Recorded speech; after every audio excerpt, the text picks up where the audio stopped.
Pasta 7. Faixa 1. 7. Fracassar é seguir em frente. Estou falando sério quando digo que tive sorte. Terminei a faculdade em 2007, logo antes do colapso financeiro e da recessão, e tentei ingressar no pior mercado de trabalho dos últimos 80 anos até o momento. Mais ou menos na mesma época, descobri que a garota que sublocava um quarto no meu apartamento não pagava o aluguel havia 3 meses. Quando confrontada, ela caiu no choro e sumiu do mapa, deixando a dívida para mim e outro colega que morava conosco. Adeus economias. Passei 6 meses dormindo no sofá de um amigo, fazendo bicos e tentando acumular o mínimo de dívidas possível enquanto corria atrás de um trabalho de verdade. Digo que tive sorte porque já entrei no mundo adulto como fracassado. Comecei lá embaixo, no subsolo, sendo esse o maior medo de todo mundo em uma fase posterior da vida.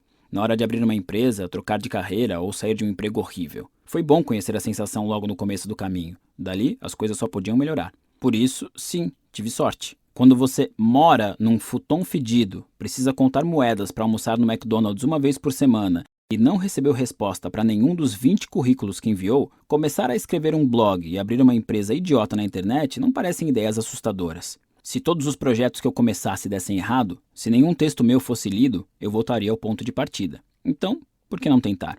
O fracasso em si é um conceito relativo. Se meu parâmetro para a definição de sucesso fosse me tornar um revolucionário anarco-comunista, minha incapacidade absoluta de ganhar dinheiro nos anos de 2007 e 2008 teria significado sucesso total. Mas se, como as pessoas normais, meu parâmetro fosse apenas um primeiro emprego decente para pagar algumas contas depois de formado, eu fui um fracasso.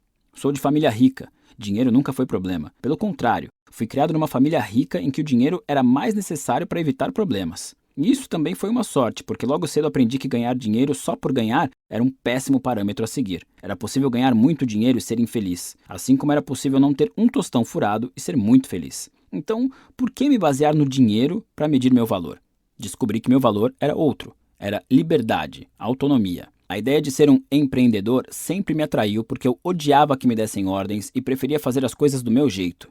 E a ideia de uma publicação online me atraía porque eu podia trabalhar de qualquer lugar no horário que quisesse. Então me fiz uma pergunta simples. Prefiro ganhar bem num emprego que odeio ou tentar a sorte na internet mesmo que eu fique sem grana por um tempo?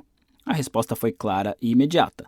Opção B. Em seguida, me fiz outra pergunta. Se eu tentar isso e não der certo e tiver que voltar a procurar um emprego formal daqui a alguns anos, terei perdido alguma coisa? A resposta foi não. Em vez de um jovem desempregado sem experiência aos 22 anos, eu seria um jovem desempregado sem experiência aos 25. Dava no mesmo. Com esse valor, minha ideia de fracasso deixou de se vincular à falta de dinheiro, ao fato de dormir no sofá de amigos e parentes, o que continuei fazendo por mais 2 anos, e ao meu currículo vazio, tornando-se simplesmente não correr atrás dos meus projetos.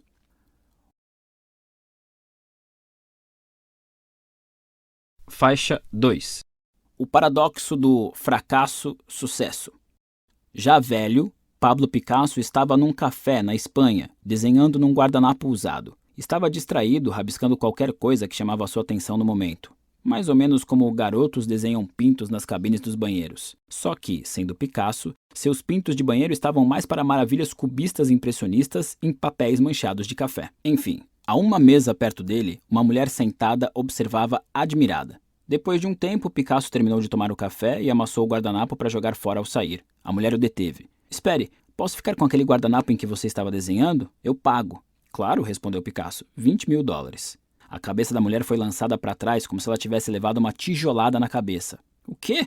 Mas você levou 2 minutos para desenhar aquilo? Não, senhora, retrucou Picasso. Eu levei mais de 60 anos.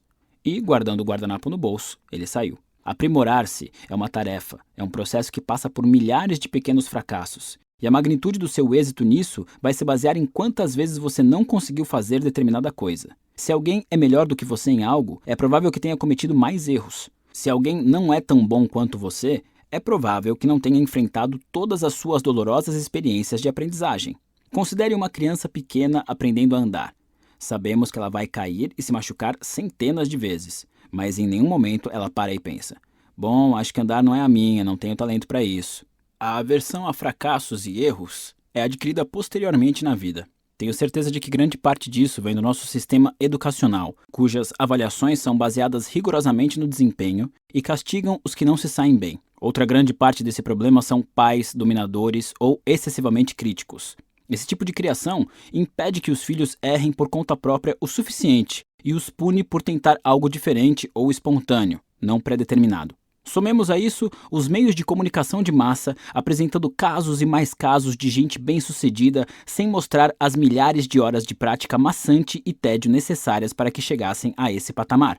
Em algum momento, acabamos com medo de falhar, instintivamente evitando inovar ou só fazer aquilo em que somos muito bons. Isso é limitador e sufocante. Só podemos atingir a excelência em algo se estivermos dispostos a falhar. Se você se recusa a correr o risco, não está disposto a ser bem-sucedido. Grande parte do medo do fracasso surge por conta de valores pessoais muito ruins. Por exemplo, se eu avaliar a mim mesmo pelo parâmetro ser amado por todo mundo, a ansiedade é certa, uma vez que dependerei 100% dos outros. Não estarei no controle. Assim, meu valor estará à mercê do julgamento de terceiros. Se, em contrapartida, eu decidir adotar o parâmetro ter uma vida social melhor, posso satisfazer o ideal de manter boas relações independentemente da reação dos outros. Meu valor próprio vai depender do meu comportamento e minha felicidade.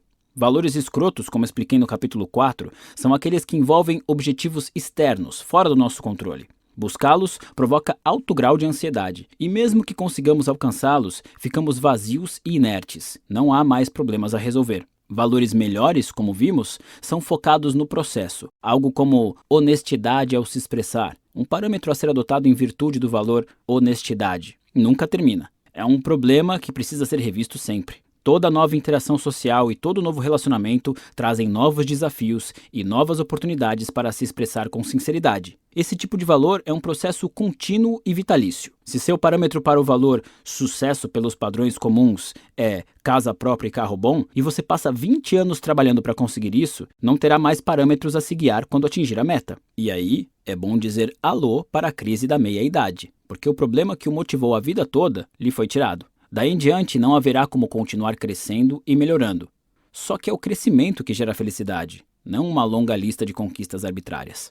Nesse sentido, os objetivos convencionalmente adotados, fazer faculdade, comprar uma casa de praia, perder 10 quilos, oferecem uma quantidade limitada de felicidade. Eles podem ser úteis quando buscamos benefícios rápidos e de curto prazo, mas são uma droga como guias para uma trajetória de vida num sentido mais amplo.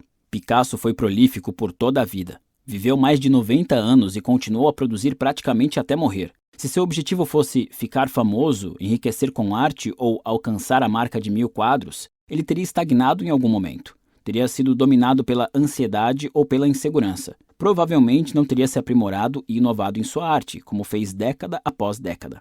O sucesso de Picasso é explicado pela mesma coisa que explica por que ele, já velho, gostava de desenhar em guardanapos quando sentado sozinho num café. Seu valor de vida principal era simples, humilde e interminável: me expressar de forma honesta. Por isso, aquele guardanapo era tão valioso. Faixa 3.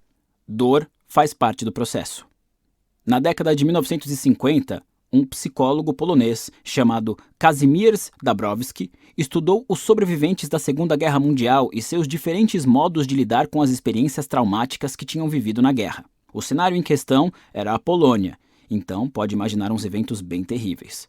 Aquelas pessoas haviam sofrido ou testemunhado fome, bombardeios que transformaram cidades em ruínas, o Holocausto, tortura de prisioneiros de guerra, estupro e ou assassinato de parentes, se não pelos nazistas, pelos soviéticos anos depois.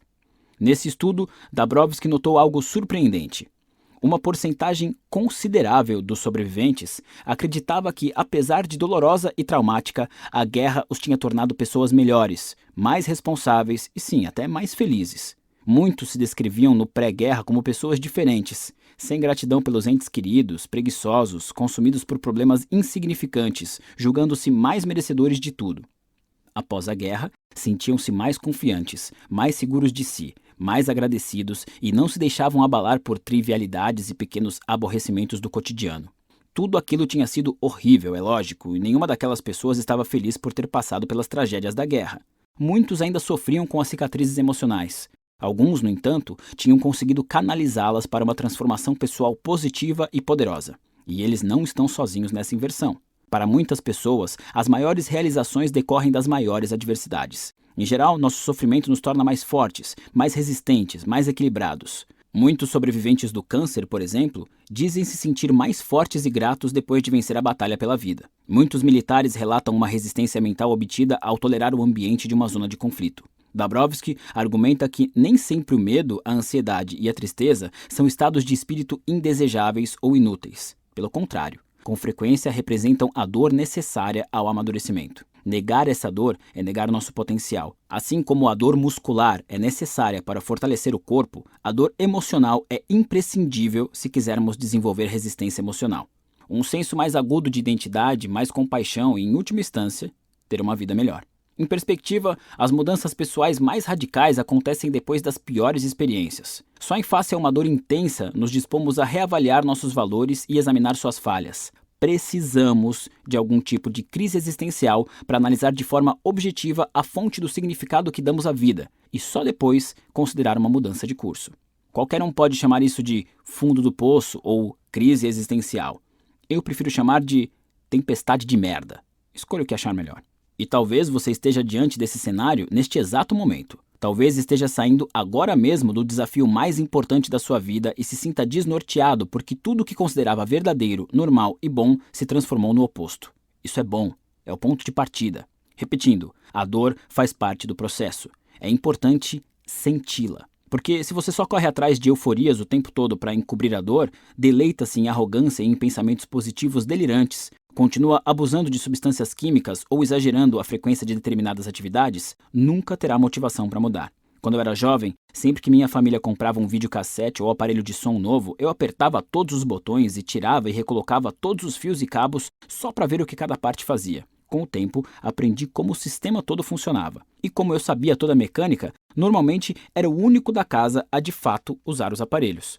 Como aconteceu com muitos millennials, meus pais achavam que eu era uma espécie de prodígio. O fato de eu conseguir programar o videocassete sem olhar o manual de instruções me tornava a reencarnação de Nikola Tesla. É fácil olhar para a geração dos meus pais e rir da tecnofobia que os acomete. Hoje, quanto mais avanço na vida adulta, melhor percebo que cada um age de forma semelhante em algumas áreas da vida. Sentamos, olhamos, balançamos a cabeça e dizemos: mas como? Quando a verdade é muito simples. O tempo todo eu recebo e-mails com perguntas nesse estilo. Por muitos anos eu não soube o que responder. Teve o caso da garota cujos pais imigrantes economizaram a vida inteira para que ela pudesse estudar medicina. Já na faculdade, ela odiou. Descobriu que não queria ser médica e o que mais queria era ir embora dali. Mas ela se sentia presa, tanto que enviou um e-mail para um desconhecido na internet, no caso eu, com uma pergunta boba e óbvia: como eu faço para largar a faculdade de medicina? Teve também um cara apaixonado por sua orientadora na faculdade. Ele sofria a cada suspiro, a cada risada, a cada sorriso dela, a cada brecha na conversa que lhes permitisse sair de assuntos acadêmicos e contar casos descontraídos. Ele me enviou por e-mail um arquivo de 28 páginas contando toda essa novela e concluía com a pergunta: como eu a chamo para sair? E ainda a mãe solteira, cujos filhos terminaram a faculdade e agora ficam o dia todo em casa coçando o saco, comendo a comida dela, gastando o dinheiro dela, sem respeitar o espaço nem o desejo de privacidade dela. Essa mulher quer que eles toquem a vida. Ela quer seguir com a própria vida, mas morre de medo de afastar os filhos. Por isso me pergunta por e-mail: como eu peço que eles saiam de casa? São perguntas videocassete. Para quem está de fora, a resposta é simples. Respira fundo e se joga. Para quem está na situação, da perspectiva de cada uma dessas pessoas, são perguntas extremamente complexas. Charadas existenciais embrulhadas em desafios lógicos e jogadas num balde cheio de cubos mágicos. Dúvidas videocassete são engraçadas porque a resposta é difícil para quem está com a dúvida e facílima para todo o resto do mundo. O problema é a dor. Preencher a papelada necessária para abandonar o curso de medicina é uma ação direta e óbvia. Lidar com o desapontamento dos pais? Não. Convidar a orientadora para sair é simples, basta uma frase. Assumir o risco de intenso constrangimento e rejeição é muito mais complicado. Pedir que as pessoas arranjem uma casa para morar é um caminho objetivo. Sentir que está abandonando os filhos é bem diferente. Eu lutei contra a ansiedade social ao longo da maior parte da minha adolescência e juventude. Passava os dias jogando videogame e as noites sufocando a inquietude com álcool e cigarro. Durante muitos anos, achei que fosse impossível falar com um desconhecido. Ainda mais se esse desconhecido fosse muito bonito, ou muito interessante, ou muito popular, ou muito inteligente. Foram anos de mesmice e estupor, repetindo as mesmas perguntas videocassete. Como? Como é que eu simplesmente vou lá e falo com alguém? Como é que as pessoas fazem isso? Eu mantinha todo tipo de crença equivocada sobre o assunto, como a ideia de que era proibido puxar assunto com alguém, a menos que houvesse algum motivo real para isso, ou de que as mulheres me veriam como um estuprador simplesmente se eu dissesse um oi. O problema residia em deixar minhas emoções definirem a realidade. Como eu sentia que as pessoas não queriam falar comigo, passei a acreditar nisso. Daí veio a minha pergunta videocassete. Como é que eu simplesmente vou lá e falo com alguém? Por não conseguir separar sentimento de realidade, eu era incapaz de mudar minha perspectiva e ver o mundo como um lugar onde duas pessoas podem se aproximar a qualquer momento e conversar. Diante de algum tipo de dor, raiva ou tristeza, muita gente larga tudo e se concentra em entorpecer o sentimento ruim. O objetivo é voltar a se sentir bem o mais rápido possível, mesmo que para isso precise usar algum tipo de droga, se iludir ou retomar valores escrotos. Aprenda a suportar a dor que você escolheu. Ao escolher um novo valor, você também está optando por introduzir um novo tipo de dor em sua vida. Portanto, aproveite-a, experimente-a, receba-a de braços abertos. Depois, continue agindo apesar da existência dessa dor. Não vou mentir, no começo vai ser muito difícil e você vai se sentir perdido, sem saber o que fazer. Mas já falamos sobre isso, não? Você realmente não sabe nada. Mesmo quando acha que sabe, na verdade você não faz a menor ideia do que está acontecendo. Então convenhamos, o que há a perder? A vida se resume a não saber nada e agir mesmo assim. Tudo na vida segue essa dinâmica inalterável. Isso não muda nunca. Mesmo quando você está feliz, mesmo quando está vomitando arco-íris, mesmo se você ganhar na loteria e comprar uma pequena frota de jet skis, a sensação de não ter a menor ideia do que está fazendo permanecerá. Nunca esqueça isso e nunca, jamais tenha medo disso. Faixa 4. O princípio do faça alguma coisa.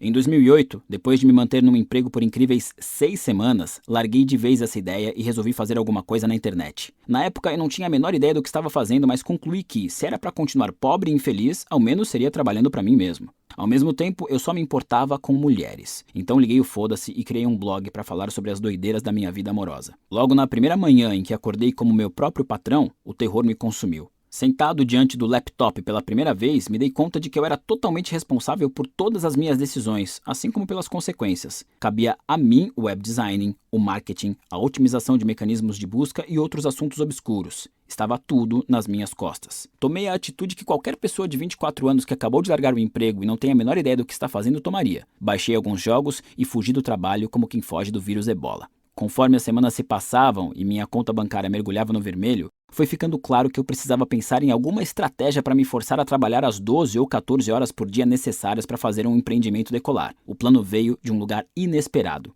Um professor de matemática que tive no ensino médio, Sr. Packwood, dizia: se você está empacado num problema, não fique parado pensando, comece. Mesmo que não saiba o que está fazendo, o simples ato de entrar em ação e tentar solucionar o problema vai acabar fazendo as ideias certas aparecerem na sua cabeça. Nos primórdios daquela rotina de trabalho autônomo, quando o esforço era diário, eu não tinha um caminho definido a seguir e estava apavorado com os resultados ou a ausência deles, o conselho do Sr. Packwood começou a acenar para mim lá do fundo da minha mente. Ressoava como um mantra. Não fique aí parado, faça alguma coisa, as respostas virão no caminho. Ao aplicar o conselho do Sr. Packwood, aprendi uma grande lição sobre motivação. Levei uns 8 anos para absorvê-la por completo, mas o que descobri durante aquele longo e exaustivo período de lançamentos fracassados de produtos, textos de aconselhamento risíveis, noites desconfortáveis nos mesmos sofás de amigos, rombos na conta bancária e centenas de milhares de palavras escritas, a maioria não lida, talvez esta tenha sido a coisa mais importante que aprendi na vida. A ação não é apenas consequência da motivação,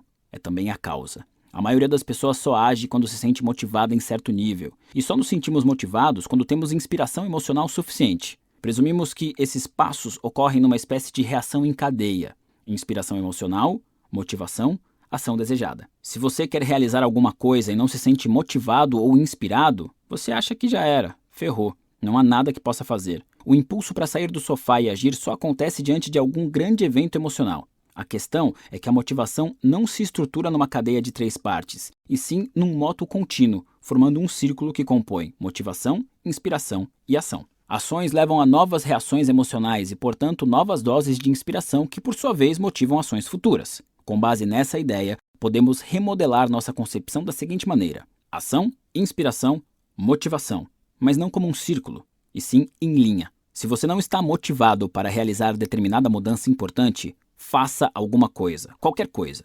Depois, aproveite o efeito da ação como combustível para se motivar. Eu chamo isso de princípio do faça alguma coisa. Depois de usá-lo para realizar meu projeto, comecei a ensiná-lo para os leitores que me procuravam com suas dúvidas videocassete. Como faço para me candidatar a esse emprego? Ou como digo a esse cara que estou afim dele? E coisas do tipo. Trabalhei sozinho nos primeiros anos. Semanas inteiras se passavam sem uma produção sólida. simplesmente porque eu me sentia ansioso e estressado com o que precisava fazer, e era fácil demais adiar tudo. Mas logo aprendi que, ao me forçar a fazer alguma coisa, mesmo a mais insignificante das tarefas, as tarefas maiores pareciam muito mais fáceis. Se eu precisava reconstruir um site inteiro, era só me forçar a sentar e dizer a mim mesmo: ok, vou só refazer o cabeçalho agora. Depois do cabeçalho pronto, eu naturalmente passava para outras pendências, até que quando me dava conta, estava envolvido com o trabalho e cheio de energia. Tim Ferriss, também ele autor prolífico, conta uma história que ouviu certa vez sobre um escritor com 70 livros publicados até então. Alguém perguntou ao sujeito como ele conseguia se manter inspirado e motivado para escrever tanto. Ele respondeu: 200 palavras ruins por dia, só isso. A ideia era que, ao se forçar a escrever 200 palavras do jeito que fosse, certamente o puro ato de escrever o inspiraria, e quando via, ele tinha milhares de palavras. Se seguirmos o princípio do faça alguma coisa, o peso do fracasso é reduzido. Quando o parâmetro de sucesso é meramente a ação, quando todo o resultado possível é considerado um progresso e tem seu valor, quando a inspiração é vista como uma recompensa e não um pré-requisito, somos impulsionados à frente. Nos sentimos livres para fracassar e até mesmo o fracasso nos movimenta. O princípio do faça alguma coisa não apenas ajuda a superar a procrastinação, como contribui para a incorporação de novos valores. Se está no meio de uma tempestade existencial e nada faz sentido, se todos os mecanismos de autoavaliação o deixaram na mão e você não sabe o que esperar, se sabe que tem feito mal a si mesmo, perseguindo sonhos falsos, ou que sua autoavaliação poderia alcançar um parâmetro melhor que você desconhece, a resposta é a mesma: faça alguma coisa. Pode ser a menor ação viável no momento, pode ser qualquer coisa. Você reconhece que foi um escroto e arrogante em todos os seus relacionamentos e quer desenvolver mais compaixão? Faça alguma coisa. Comece com algo simples, como ouvir o problema de alguém e doar um pouco do seu tempo para ajudar essa pessoa. Uma vez basta. Ou comprometa-se a reconhecer em si mesmo a raiz dos seus problemas na próxima vez que ficar chateado. Apenas experimente a ideia e veja como se sente. Geralmente, isso basta como um empurrãozinho para a bola de neve começar a rolar, como inspiração para se motivar a seguir em frente. Qualquer pessoa, inclusive você, pode ser sua própria fonte de inspiração e motivação. Agir está sempre ao alcance. E se você adotar o fazer alguma coisa como parâmetro de sucesso, bom, nesse caso, até o fracasso vai lhe dar um novo impulso.